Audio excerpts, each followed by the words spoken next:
Hola amigos, en esta ocasión quisiera dedicaros unas palabras para hablar de un fenómeno que está cobrando enorme relevancia en el sector del fitness.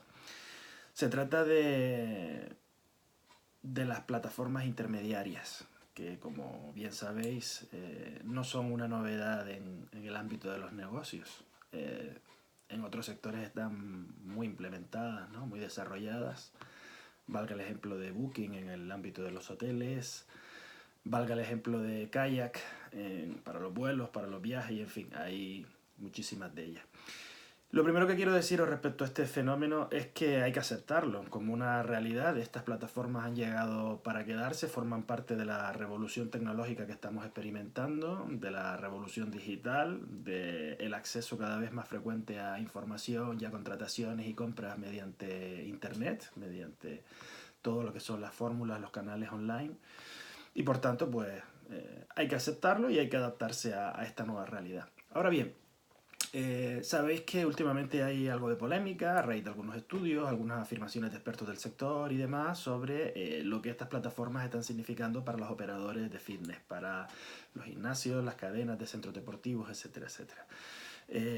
Porque si bien es cierto que están cobrando grandísimo protagonismo y que están aportando clientes a muchos centros deportivos, pues también se vislumbra que pueden tener efectos secundarios.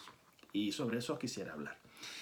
En primer lugar, lo que quisiera traer a colación es que creo que todo operador tiene que hacer un esfuerzo por tener muy claro cuál es su modelo de negocio y a qué target de clientes se dirige. Y esto no es nada baladí y voy a explicar por qué. En el sector del fitness, y esto los que me habéis escuchado en otras ocasiones ya lo tendréis muy claro, existen dos grandes grupos de potenciales clientes. Hay unos clientes que podemos denominar de motivación intrínseca y otros que son clientes de motivación extrínseca. Los de motivación intrínseca son las personas que ya tienen el hábito del entrenamiento, que les gusta entrenar, que lo vivencian y que muchos de ellos no tienen necesidad de un asesoramiento o al menos no sienten que se les pueda aportar gran cosa a nivel de conocimientos y demás y suelen ser muy autónomos en su entrenamiento.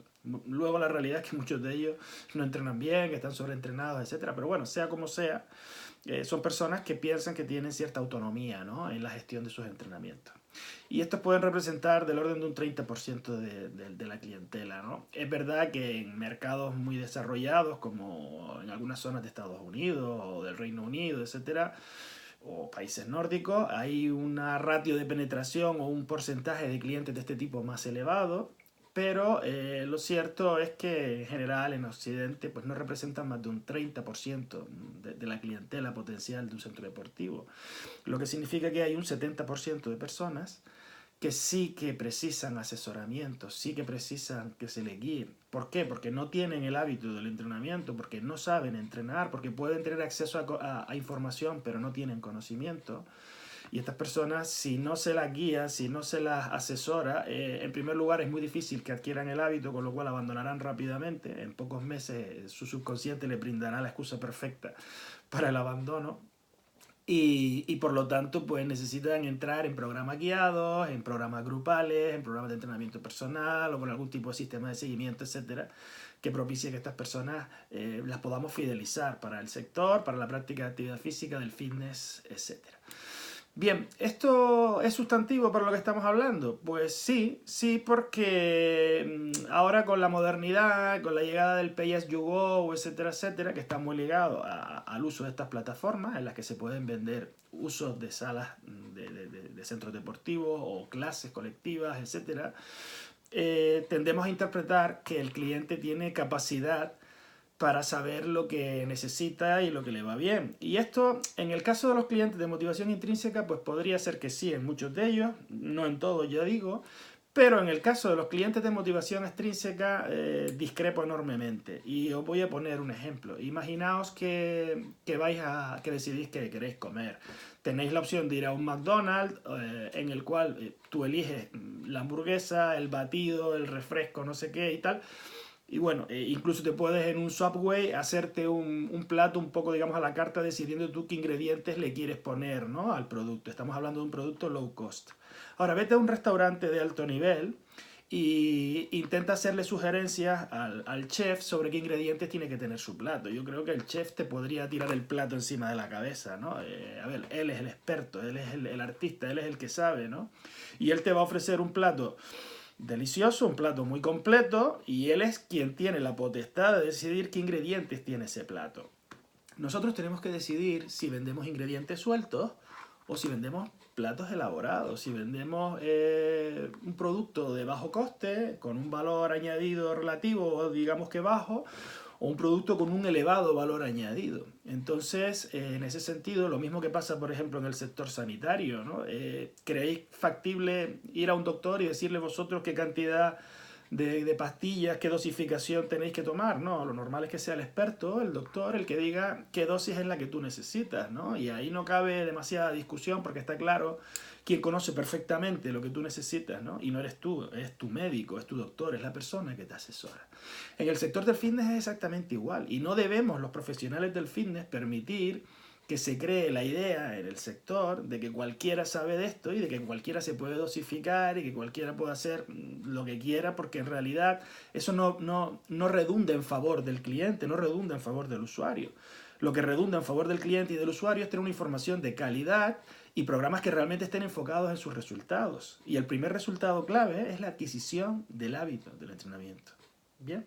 Bueno, pues partiendo de esta premisa, ¿cómo afectan las plataformas? Bueno, pues pueden afectar en el sentido de que si nosotros, con el uso de las plataformas, de forma generalizada, conseguimos que los centros deportivos sean considerados como unos commodities, como instalaciones, equipamientos, que no ofrecen mucho más valor añadido y que por tanto es muy razonable y factible el pagar por hacer un uso de la instalación o pagar por acceder a una clase sin darle la menor importancia a lo que serían los programas de resultados, por ejemplo, pues estamos facilitando nuestra autodestrucción, sobre todo para aquellos modelos de negocio más orientados a lo que sería un modelo premium, un modelo in boutique, incluso un modelo medium. O sea, todo lo que no sea low cost se puede ver perjudicado si se generaliza en el sector esa sensación, ¿no?, de que esto es un autoservicio.